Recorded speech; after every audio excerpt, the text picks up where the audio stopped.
Oui, Margot, eh bien, et ce site qui est l'un des 5 sites retenus par la mission Berne cette année dans la région Hauts-de-France, eh bien, c'est celui d'Esquelbec, ce très beau domaine avec ce château juste derrière nous.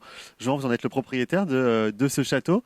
Qu'est-ce que ça vous a fait quand vous avez su que vous étiez retenu par la mission Berne? Mais j'y croyais pas, j'y croyais plus. Ça faisait des mois que j'attendais la réponse.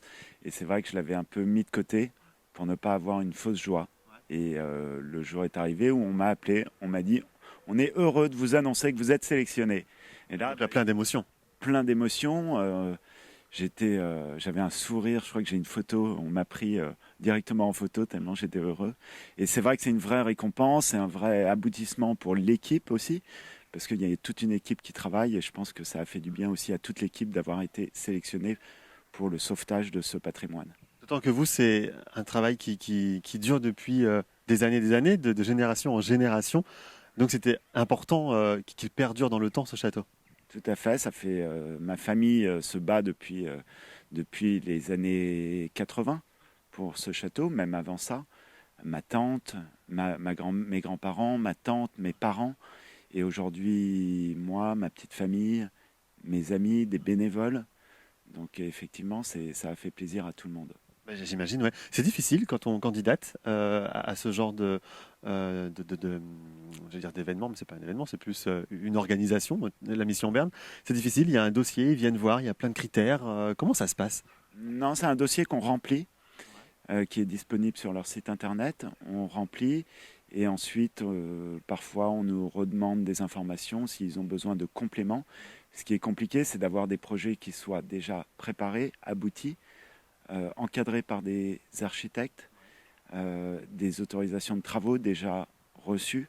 Nous, je pense que c'est ce qui nous a aussi aidé, c'est on a anticipé les travaux, on était prêt à lancer les travaux, il nous manquait juste le financement. Donc je pense que c'est ce qui a aussi, outre l'importance de faire les travaux, c'était aussi le fait qu'on était prêt à lancer les travaux.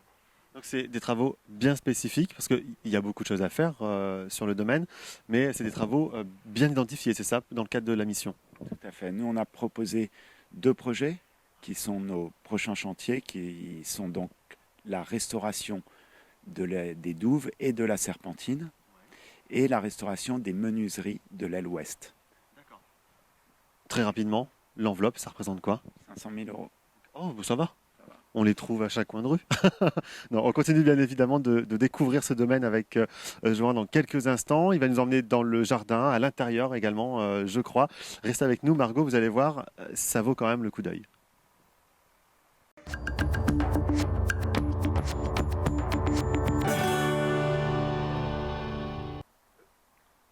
Ouais, Margot, on profite de ce petit rayon de soleil parce qu'on a quand même malgré tout eu un petit rayon de soleil il y a quelques instants pour découvrir ce jardin et ce potager. C'est juste magnifique ce domaine. Oui, c'est très très beau. Là, on est devant la serre à vigne. Ouais. Donc, c'est une serre qui est faite pour faire pousser de la vigne à l'intérieur. On a des pieds de vigne qui sont en extérieur et ensuite la vigne rentre à l'intérieur et on cultive la vigne. Tout ça, ça s'entretient toute l'année. On ne peut pas laisser 2 semaines le jardin sans l'entretenir. Comment vous fonctionnez? Comment vous faites pour l'entretenir? On va le découvrir sur les images dans quelques instants.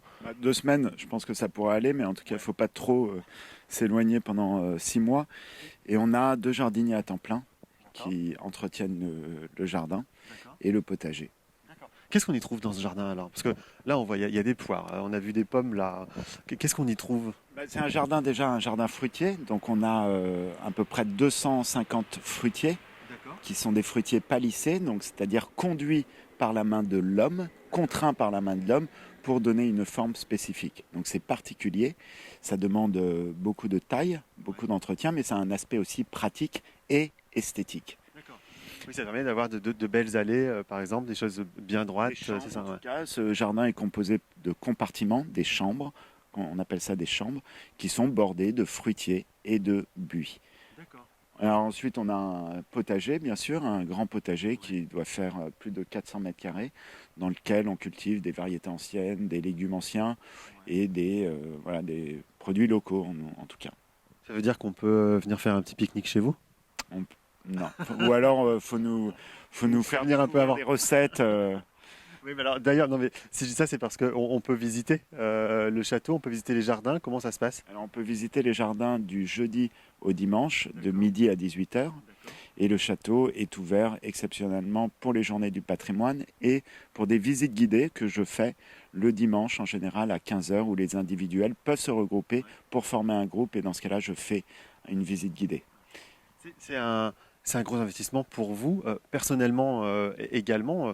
Ce château, on parlait tout à l'heure de l'histoire familiale, mais ça prend du temps. C'est toute l'année, c'est tout le temps, on y pense tout le temps. Bien sûr, c'est un engagement d'une vie, c'est un art de vivre. Et ça fait 5 ans que je suis dans ce projet de réhabilitation. Et voilà, je pensais que ce serait un projet de 5 ans, mais finalement, très vite, je m'aperçois que c'est un projet d'une vie de gérer une propriété comme celle-ci. Il faut continuellement la maintenir, l'entretenir, essayer d'apporter des changements, surtout si on veut l'ouvrir au public et qu'on veut apporter des nouveautés pour le public. Alors on va continuer à découvrir, bien évidemment. On va parler de l'histoire de ce château, parce qu'il me semble qu'il y a quelques années, il y avait une tour qui n'est plus là. Vous allez nous l'expliquer dans quelques instants. Restez avec nous, vous allez voir, c'est une histoire qui est très intéressante.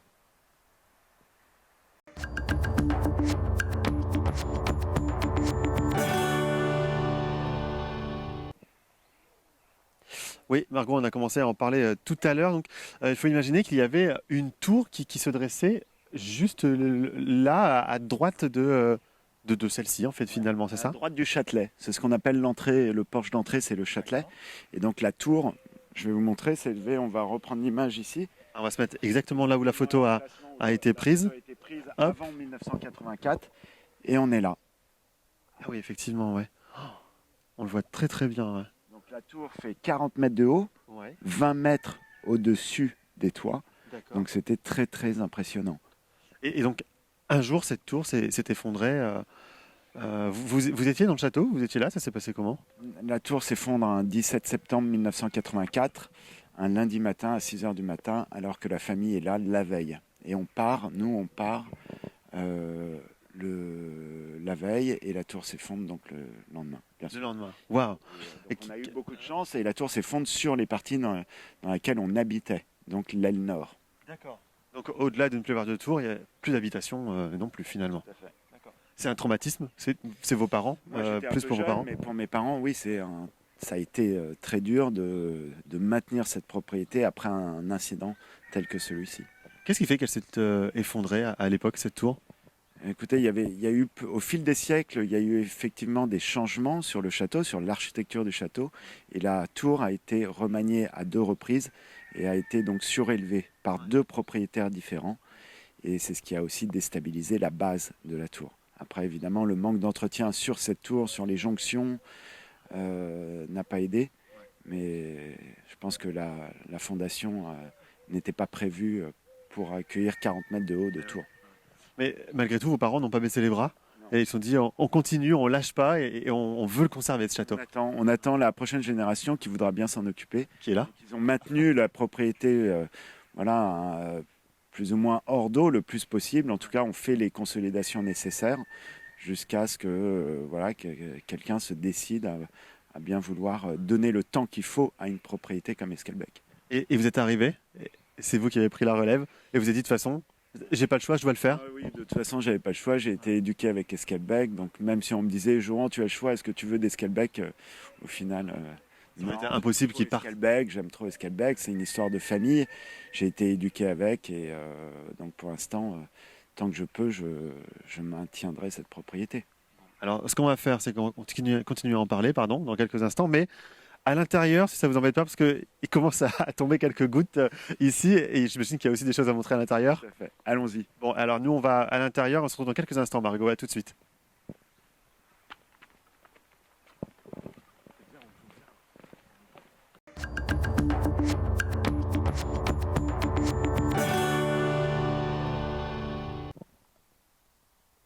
Oui, Margot, et ce château, on peut le visiter, on le disait tout à l'heure, on peut visiter le jardin ou le château et le jardin. Tout à fait.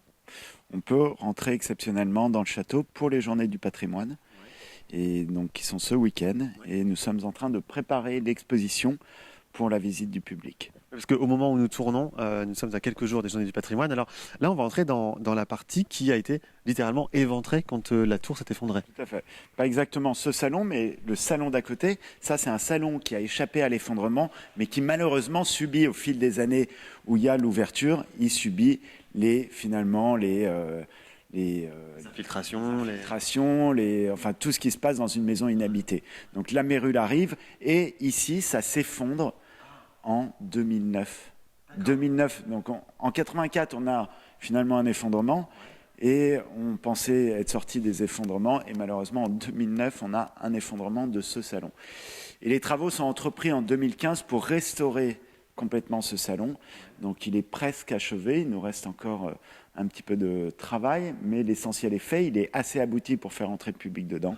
Et donc c'est ce qu'on voit, un salon finalement d'apparat fait de faux marbre sur les murs et de marbre du Languedoc au sol, donc un très beau salon. Ça fait vraiment illusion, parce qu'on a l'impression que ce sont de vrais murs en marbre. Ouais. Alors, vous n'êtes pas tout seul pour gérer tout ça. Il y a toute une équipe autour de vous. Parlez-nous-en un peu. Alors, on a une équipe de bénévoles qui nous aident, que ce soit dans le jardin ou sur la préparation des événements ou sur l'accueil du public les jours d'ouverture. On a une équipe de salariés aussi, en interne. Et après, on fait appel à des entreprises qu'on embauche pour différents projets ponctuels. Et alors, on le souligne, beaucoup d'entreprises de la région. On essaye de travailler avec le plus d'entreprises de la région, bien sûr. C'est important de le souligner. Alors, petite anecdote, il me semble que là, il y avait votre chambre quelque part, c'est ça, et on voit même encore les salles de bain d'époque. Tout à fait. Donc là, on est dans la partie qui s'est effondrée en 84, reconstruite en 2005. Pour l'instant, le premier étage n'a pas été reconstruit, mais ce sera fait, j'espère, dans les 2 ans à venir. Et donc voilà, ma chambre était au premier étage, celle de mes parents aussi. Et évidemment, on échappe, nous aussi, à l'effondrement, puisqu'on part la veille, miraculeusement. Et autre anecdote, vous avez retrouvé des jouets à vous dans les gravats. Tout à fait. Juste avant de reconstruire, j'ai récupéré mes jouets d'enfance ici. Qu'est-ce qu'on ressent quand c'est ça, quand on retrouve ces jouets? On a des petits souvenirs, on a des choses qui arrivent dans nos têtes. On se rappelle d'un objet avec lequel on a joué quand on avait 5 ans, 6 ans, et qui était précieux et qu'on a vu disparaître pendant 25 ans. Et donc ça rappelle des petites piqûres qui sont très jolies. Bon, en tout cas, merci beaucoup de nous en avoir parlé, Johan, de ce beau domaine. Vous pouvez donc venir visiter les jardins et puis surtout aller voir sur la page Facebook. Vous aurez tous les renseignements. Il y a de très jolies photos également. Donc, allez jeter un œil et puis pousser les portes de ce domaine qui est juste magnifique. Merci beaucoup, Johan. Merci beaucoup.